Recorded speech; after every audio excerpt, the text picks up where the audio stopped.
Hello, my name is Bryan Calhoun. I am a solutions engineer with Volatus Drones, and I'm here to talk to you today about the Hyperspectral 60 payload system for the Matrice 350 RTK.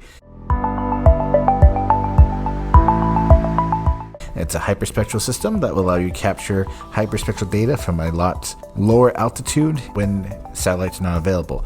The first thing that you should note is that there is some configuration you'll have to do. What we are showing on screen right now is the custom profile data you will have to put into the system to properly operate the camera. I'm not going to go through many things in detail, this included, because there's a lot to consider with this payload, but I want to show you each and every step so you get an idea. Customers of ours can always ask for training and assistance with their equipment, so we can show you all the aspects you'll have to consider when operating this equipment. Right now we are showing you a simple setup of the equipment, removing all of the covers from the hyperspectral and RGB spectrum cameras and also the port cover, and connecting to the ship, powering on the ship to activate the gimbal. The gimbal activation does not mean the payload is fully operational. There is also a power button for a microcomputer that sits within the payload that must be activated separately in order to get the payload to be fully operational. Along with this payload, there is also a cloth target that you should take with you into the field, like multispectral cameras, for example. There is certain reflectance corrections that will need to be done, and this panel needs to be captured with your data in order to do those corrections. So here's a quick look at that reflectance panel. Once you have your payload in place, your reflectance panel on the ground, in line for your data capture, you're pretty much ready to take off. We won't go over that aspect right now, but please keep in mind that training and licensing for legal operations of this equipment is something we can definitely assist our customers with. But let's focus on the payload for now. After we do our data capture, we'll have to bring the equipment back to our office. You can either keep it attached to the drone to do this next part, or also just attach a separate power cord. For this data extraction aspect of the process, we're just going to leave the payload attached to the drone, and we're hooking up our workstation to the equipment. First, we will attach a data cable so we can connect a keyboard, mouse, and also a memory stick. And then we will hook up a HDMI cable to the payload, which will connect to a monitor, pretty much creating our own little computer system. And in fact, this system runs on a modified version of the Windows 10 operating system. So once you actually get to this point, people who use Windows will be very familiar with how to get the data. Removing the data from the payload is not a difficult process, but it is a time-consuming one. You have to find the location on the hard drive. First, it's the main hard drive, and it will be a C drive location for this payload. And then after you go to the C drive, you'll go to Hyperspectral, and then File, and then you'll go to the file created for your mission. Every mission has a file created for it, so it should be easy enough for you to find a specific mission based off of the time and date stamp created every time you start recording with your Hyperspectral payload. Now that we have the file, we can remove our mobile memory stick, take that, and put it into our processing computer. Okay, I'm on our desktop for our processing computer right now. I'm loading up Hyperspectral Studio, which requires you to log in with a username and password with an internet connection. Usernames and passwords are provided by Hyperspectral, and if there's any issue with logging in, they can assist with that, but keep in mind an internet connection will be required. Once I'm logged into the correct profile, I can easily load up my data capture. As you can see here, we did a quick single image of a river with a small land cropping popping into the center of it. In this main screen, we can just do some basic manipulation just to check out the image before we do processing, including you can determine if we're getting correct data from our data capture. You can see I've identified 3 water sources, which are roughly the same, and now I'm checking some vegetation sources, all of which are still roughly the same. Obviously a few variances here and there depending on the location and the material, but for the most part everything is what we're looking for in terms of what the spectrum actually looks like when we start to review it. Now you'll notice that I have done one area, and you can see the area itself is far less jagged in terms of the spectral line that has been created. So when you do an area, instead of just a simple point, your data is an average and the curve becomes far smoother, which is what we're trying to demonstrate with that. Now, because there is quite a lot of data, and this payload captures data one line of pixels to the next line of pixels in order, quite often your information will have to be cropped. That's one of the most useful tools in the Hyperspectral Studio, and we're demonstrating that right now. Pretty simple. When you load up the information, the system will ask you to confirm which channel wavelengths you would like to keep or which bands you would like to keep. Then you just pick a graphical location to crop, and then you can crop that data.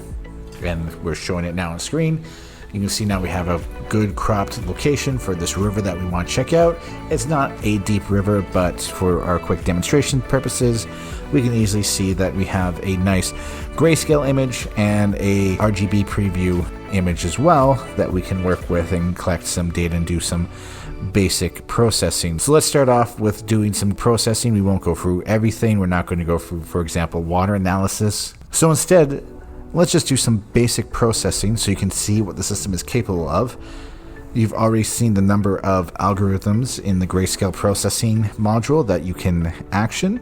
Right now we're doing edge detection, which we can obviously adjust the parameters, get a lot more information, a lot less information depending on what we require.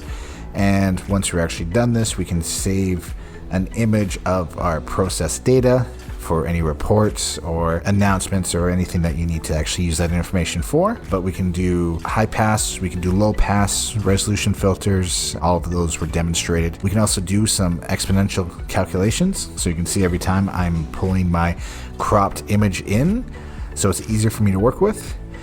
And then I can select the spectrums I want to work with. I can select any of these and set thresholds, but for the purposes of this video, I will leave the red, green, and blue spectrum channels as a default, and I will leave the thresholds as a default.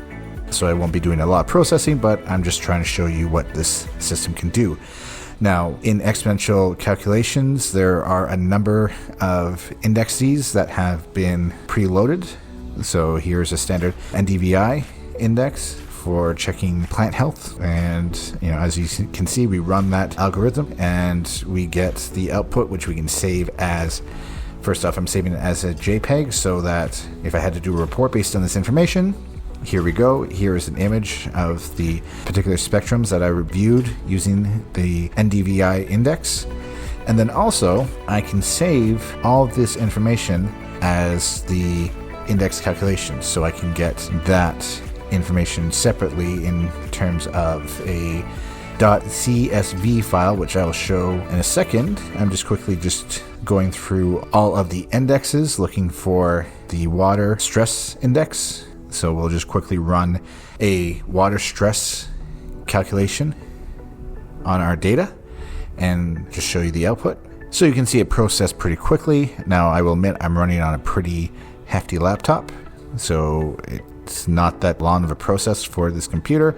Your processing time will vary, but you can see that I'm also saving the actual numeric results of our data processing, and I'll just quickly go and show that to you right now within the file folder that we're working on for this. So here's our water stress index results, which you can take and use for however you plan to use these results. So you can see we have the water stress index information in numerical form ready for you to go for however you want to use your results. You can also do this for all the other calculations as well. And quickly before we move on, I'll just show you the quality of the images that we would save for reports and such, so you can show those to other decision makers or the public or whoever you have to show them to. You can save them as JPEGs, PNGs, pretty much any video format. Now, before we end this video, let's just quickly do a little bit of reflectance correction. We won't go through the entire process. I'm not going to waste everyone's time sitting here while the system processes that data, but we can at least line it up. Quickly, just before we move on, here is the quality of data versus a water mixture from the spectral database of the American government. So you can see we are close. It's not identical, but keep in mind this is a system that's far less expensive than the satellite and can be launched and used for data collection on days when there is no satellite coverage available because you don't have satellite time or there's just too much cloud cover or whatever the reason. So it is near on demand. This is pretty much all the process I'm going to show you. Whatever you are capturing, when you want to do your reflectance correction calculations, all you have to do is highlight whatever you want to be your reference point for the corrections. Ideally, this would be your cloth panel that we showed earlier in the video, but in reality, you can use anything that you know the corrections for. I'm just demonstrating some water here from the river. It's not a very deep river, so the information we get would not be extremely useful in a practical aspect, but once again, for the point of this video, it should be enough to show you. And then once I have picked that point, I will quickly navigate to my corrections, which you would already have ready to go, and I do the processing. Now, none of the points are being shown in the right side of the screen because the corrections I quickly tossed together just so I could show you this are outside the scope of this graph, so they're far higher up, so they're not being represented in this video, but ideally you would take the time to create a proper corrections. But that process is something that we can also discuss with our sales staff and our technical staff and the manufacturer of the payload when our customers have trouble getting to these points or actioning these processes. But that is a quick overview of the Hyperspectral camera from FigSpec. It is by no means a total review of the system, but it should be enough to give you an idea of what's involved, the processing that you can do with it, and that is something we can always discuss in more detail if you contact the people at this email address. Thank you.